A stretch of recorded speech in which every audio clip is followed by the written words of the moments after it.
और रहीम नाज़रीन अस्सलाम वालेकुम, मैं हूं इमरान वसीम। नाज़रीन, प्रोग्राम में सबसे पहले तो आपको ये बताएंगे कि अलीमा ख़ान साहबा ने क्या शर्त रखी, कहाँ पे शर्त रखी और उस शर्त को बड़े साहब ने मानने से क्यों इनकार कर दिया और ये बड़े साहब कौन हैं। इस खबर की तफसीलात से अपने प्रोग्राम का आगाज़ करेंगे और इसके बाद हमारे ब्लॉग की जो दीगर अहम खबरें हैं, तहरीक इंसाफ के अरकान पर नाअहली की तलवार लटक गई। कितने अरकान को नाअहली का सामना करना पड़ सकता है। इमरान खान और पीटीआई के गिर्द शिकंजा कस दिया गया, घेरा तंग कर दिया गया। ये डिटेल आपके साथ हम शेयर करेंगे और ब्लॉग के आखिर में अगर हमारे पास वक्त हुआ, बलूचिस्तान के अफसोसनाक दहशतगर्दी के जो वाक़यात हुए हैं उस पर ख्वाजा आसिफ ने, वज़ीर दिफा ने कौमी असम्बली में जो दबंग खिताब किया है, इसकी तफसीलात पर भी हम बात करेंगे। लेकिन प्रोग्राम का आगाज़ करने से पहले आपसे दरख्वास्त कि चैनल को सब्सक्राइब कर लें, बेल आइकॉन का बटन प्रेस करें, वीडियो पसंद आए तो इसे लाइक और शेयर ज़रूर कीजिएगा। तो सबसे पहले नाज़रीन, अलीमा ख़ान साहबा, तहरीक इंसाफ का 26 नवंबर से मुतल्लिक़ बयानिया। अलीमा ख़ान के ख़िलाफ़ FIR दर्ज हुई, ट्रायल चल रहा है। 10 गवाहों के बयानात जो है वो कलमबंद किए जा चुके हैं। 10 गवाहों पे जिरा का प्रोसेस मुकम्मल हो चुका है और बाकी गवाह जिनके बयानात कलमबंद हुए हैं उस पर अपनी अलीमा ख़ान साहबा की जो लीगल टीम है उसने जिरा करनी है। लेकिन जिरा करने की बजाय तहरीक इंसाफ के अलीमा ख़ान साहबा के जो वकला हैं वो अदालत के सामने मुख्तलिफ कंडीशन पेश कर रहे हैं। यानी मिसाल के तौर पर आज अलीमा ख़ान साहबा के जो वकील हैं फैसल मलिक साहब, उनकी तरफ से अदालत में पेश होकर एक तो कहा गया कि अलीमा ख़ान साहबा को आज की हाज़िरी से इस्तिस्ना की आप इस्तिस्ना दे दें, हम इस्तिस्ना की दरख्वास्त देते हैं। दूसरा ये कहा गया, जो शर्त रखी गई जज साहब के सामने अमजद अली शाह साहब के सामने, कि जब तक आप उनके जो अकाउंट्स हैं, अलीमा ख़ान साहबा के जो बैंक अकाउंट्स हैं, उनको आप बहाल नहीं करते, डीफ्रीज नहीं करते, पासपोर्ट जो ब्लॉक है उसको बहाल नहीं करते, तब तक अलीमा ख़ान साहबा जो हैं इस अदालत के सामने पेश नहीं होंगी। प्रोसिक्यूटर की जानिब से इस शर्त की मुखालफत की गई। प्रोसिक्यूटर की जानिब से कहा गया कि मुल्ज़मा अलीमा ख़ान साहबा का जो रवैया, जो कंडक्ट है इस केस में इंतहाई गैर ज़िम्मेदाराना है और एक मुल्ज़म अदालत को डिक्टेट नहीं कर सकता कि आप उनके पहले अकाउंट, उनका पासपोर्ट, उनका शनाख्ती कार्ड आप बहाल करें, फिर वो अदालत में पेश होगा। ये रवैया तो किसी तौर पर भी अदालत के लिए काबिल कबूल नहीं। और फिर प्रोसिक्यूटर ने अदालत से ये भी कहा कि इस केस में रोज़ाना की बुनियाद पर आपने ट्रायल चलाने का, केस चलाने का फ़ैसला दे रखा है। तो उसके बाद जज साहब ने यह किया, इस्तिस्ना की दरख्वास्त जो है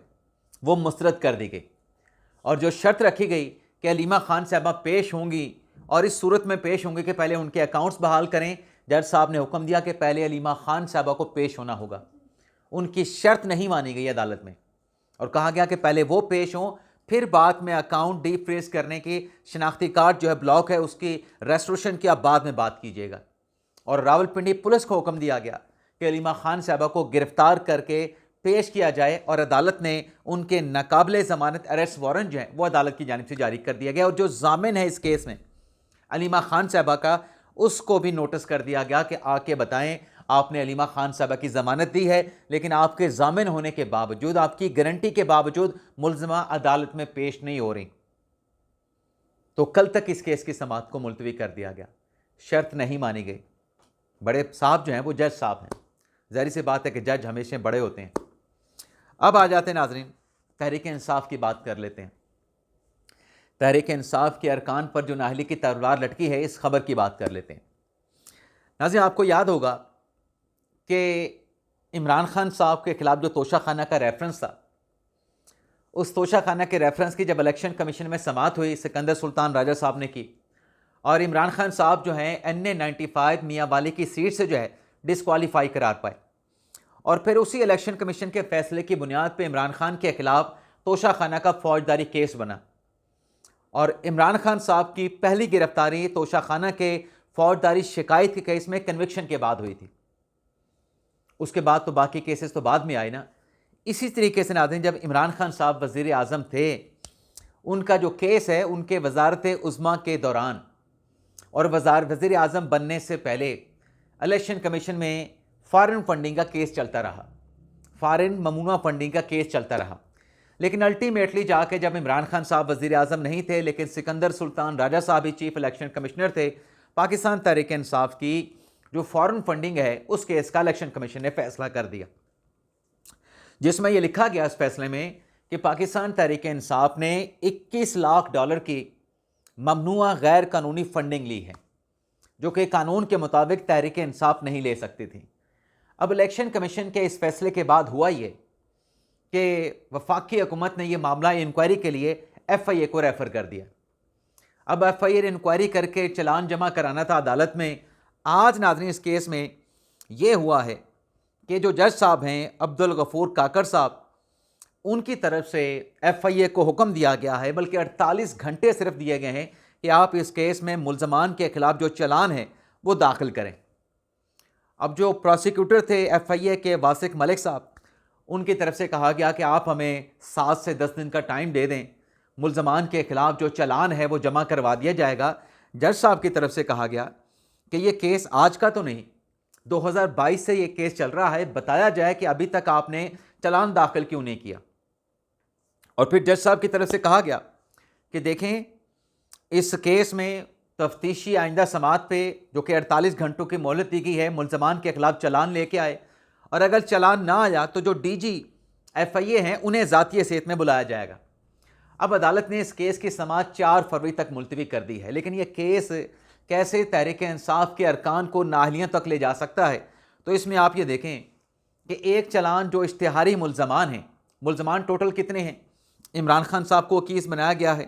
तारिक शफ़ी साहब को अक्यूज़ बनाया गया है, इसके अलावा एक हामिद साहब हैं, हामिद ज़मान साहब हैं, उनको फ़रीक बनाया गया है, और 3 मुल्ज़मान और हैं जिनका चलान इश्तिहारी के तौर पे जमा हुआ है। उसमें आरिफ नकवी साहब हैं, जो एक फ़ंड रेजिंग हुई थी बरतानिया में मैच करवा के एक कंपनी के थ्रू, उस कंपनी का मालिक बताया गया है कि आरिफ नकवी है, और दूसरे तारिक रहीम साहब हैं, और तीसरी एक और शख्सियत हैं, इनके खिलाफ भी चलान जमा करवाया गया है।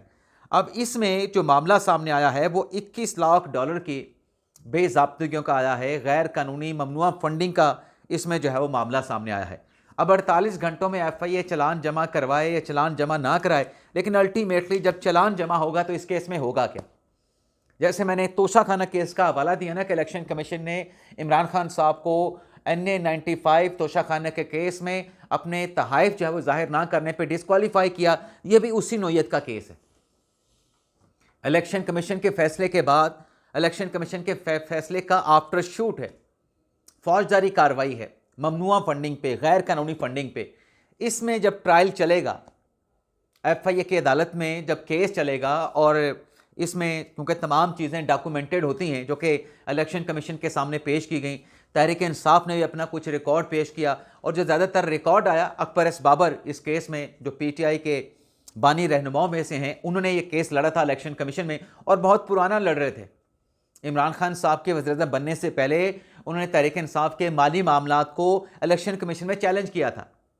अब अकबर एस बाबर साहब ने जो ज़्यादातर डॉक्यूमेंट्स लिए थे वो PTI की वेबसाइट से लिए थे, और उन वेबसाइट से जो नाम सामने आए थे जो PTI को फंडिंग करने वाले थे, उसमें कई फॉरेन नेशनल का नाम मौजूद था। अब जब ये केस चलेगा FIA के चलान के ऊपर मुतलका ट्रायल कोर्ट में, तो जैसे मैंने कहा कि ये ज़्यादातर जो केस है ये डॉक्यूमेंटेड है, ये मफरूज़े की बुनियाद पर नहीं, बैंक ट्रांजैक्शंस भी हैं, और कुछ ऐसे PTI के अकाउंट भी हैं जो कि इलेक्शन कमीशन में जाहिर नहीं किए गए, जो कि इलेक्शन कमीशन ने स्टेट बैंक को लिखा, तो स्टेट बैंक की जानिब से वो अकाउंट जो है वो इलेक्शन कमीशन को बताया गया कि ये अकाउंट भी पाकिस्तान तहरीक इंसाफ के हैं। तो ये एक मुश्किल केस है तहरीक इंसाफ के लिए, इमरान खान के लिए, PTI के लिए एक मुश्किल केस है। अब इसमें अगर कोई कानूनी मोशगाफियाँ आ जाती हैं तो अलग बहस है, लेकिन अगर किसी टेक्निकलिटीज़ के बगैर, किसी कानूनी तकनीकी रुकावट के बगैर ये केस आगे चलता है, जैसे कि तोशा खाना की फौजदारी कंप्लेंट चली थी, तो इस केस में PTI के लिए, इमरान खान के लिए अपना दिफा करना बड़ा मुश्किल होगा। मैं ये नहीं कह रहा कि नामुमकिन होगा, बहुत मुश्किल होगा। और फैसला अगर खिलाफ आ जाता है तो फैसला खिलाफ आने की सूरत में जो इस वक्त पाकिस्तान तहरीक इंसाफ के अरकान हैं, जो पाकिस्तान तहरीक इंसाफ के अरकान हैं, जो कहते हैं हम तहरीक इंसाफ की सपोर्ट के साथ जीते हैं, वैसे तो वो आज़ाद हैं, वैसे तो वो आज़ाद हैं, लेकिन तहरीक इंसाफ जो है उसके लिए ख़तरा हो सकता है। तहरीक इंसाफ का वैसे भी जो इलेक्शन है वो नहीं माना गया, तहरीक इंसाफ का इंट्रा पार्टी इलेक्शन क्वेश्चन है, लेकिन वो पीटीआई के लोग जो अभी तक तहरीक इंसाफ के साथ वाबस्ता हैं वो सारे के सारे फारिग हो जाएंगे, वो सारे के सारे फारिग हो जाएंगे।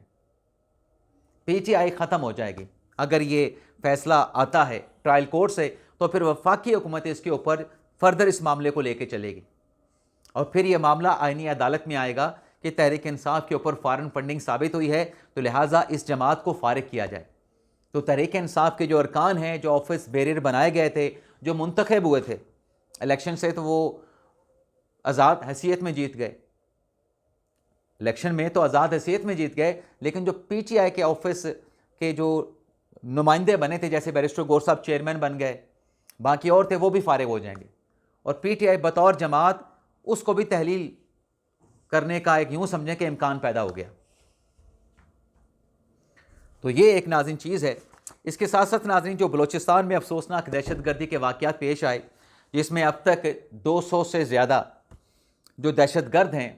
ग़ालिबन 200 के करीब हैं, 200 से ज़्यादा हैं, दहशतगर्दों को मारा गया, जहन्नम हासिल किया गया। आज बलूचिस्तान में होने वाले इन वाक़यात पे ख्वाजा आसिफ साहब ने पहले तो जो रूल अपना मामूल का एजेंडा था उसको रूल्स रिलैक्स करके ख़त्म किया गया। बलूचिस्तान के मामले के ऊपर डिबेट का आगाज़ किया गया। ख्वाजा आसिफ ने पॉलिसी स्टेटमेंट दिया और बल्कि करारदाद भी पेश की गई कि बलूचिस्तान के हक़ में अफवाज पाकिस्तान ने वहाँ पर जो ये दहशतगर्दी के वाक़यात से जो उन्होंने निपटा है, कुर्बानियाँ दी हैं, उनका ख़ात्मा किया है, तो उनके हक़ में करारदाद भी मंजूर की जाए। लेकिन ख्वाजा आसिफ साहब ने कहा, जो पॉलिसी स्टेटमेंट दिया कि जो बलूचिस्तान की जोग्राफियाई जो हैसियत है उसको देखते हुए बड़े पैमाने पर बलूचिस्तान में जो है वो अफवाज पाकिस्तान का, पाक फ़ौज के जवानों का, एहलकारों की वहाँ पर तैनाती होनी चाहिए। और फिर ख्वाजा आसिफ साहब ने बात की कि बलूचिस्तान में भारत जो है वो उसको अदम इस्तेहकाम करने में मुलविस है। कुलभूषण यादव का उन्होंने हवाला दिया कि कहाँ से पकड़ा गया, कुलभूषण यादव बलूचिस्तान में क्या कर रहा था। और फिर बीएलए का भी उन्होंने जिक्र किया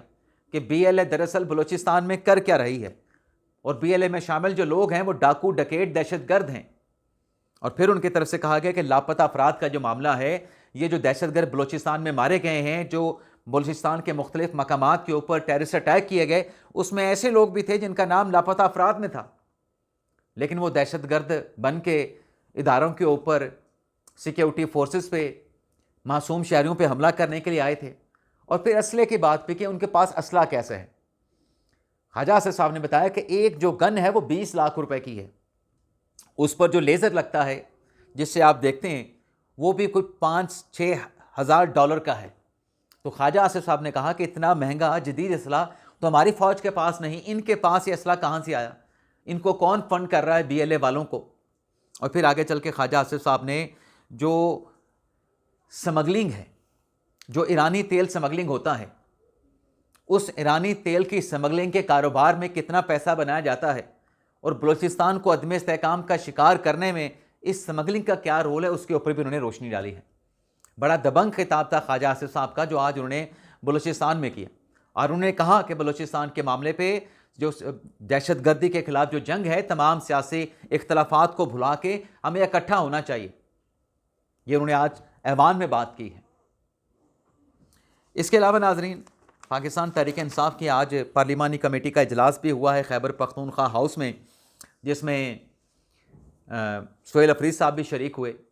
लेकिन इस इजलास में जो मिशाल यूसुफजई साहिबा हैं, जब वापस आई तो उनकी तरफ से ये कहा गया, क्योंकि एक बात ये चल रही थी कि अलीमा खान साहिबा तक इमरान खान साहब की सेहत से मुतल्लिक मालूमात पहुँची थी और वो मालूमात मिशाल यूसुफजई ने कहा था कि अलीमा खान साहिबा ने अरकान असम्बली के साथ तो शेयर की, लेकिन ये मालूमात अलीमा खान साहिबा को अवाम के साथ भी शेयर करना चाहिए थी। तो आज पार्लिमानी कमेटी के इजलास में शिरकत के बाद जब मिशाल यूसुफजई साहिबा वापस आई तो उनकी तरफ से कहा गया कि मैं इमरान खान साहब की बहन अलीमा खान साहिबा का बड़ा एहतराम करती हूँ, वो मेरे लिए बड़े काबिल एहतराम हैं। 8 फरवरी से मुतल्लिक पार्लिमानी पार्टी के इजलास में डिस्कस किया गया, मतलब मामला ज़ेरे गौर आया है। लेकिन उन्होंने कहा कि मैंने अलीमा खान साहिबा के ख़िलाफ़ कोई बात नहीं की, मैंने तो सिर्फ इतना कहा था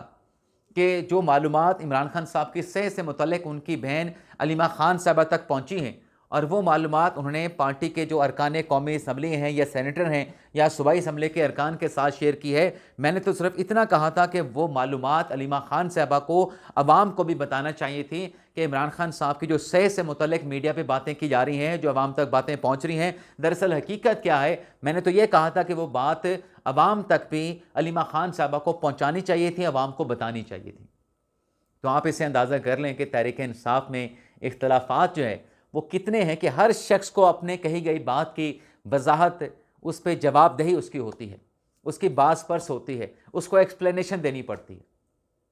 इजाज़त चाहते हैं। पाकिस्तान जिंदाबाद।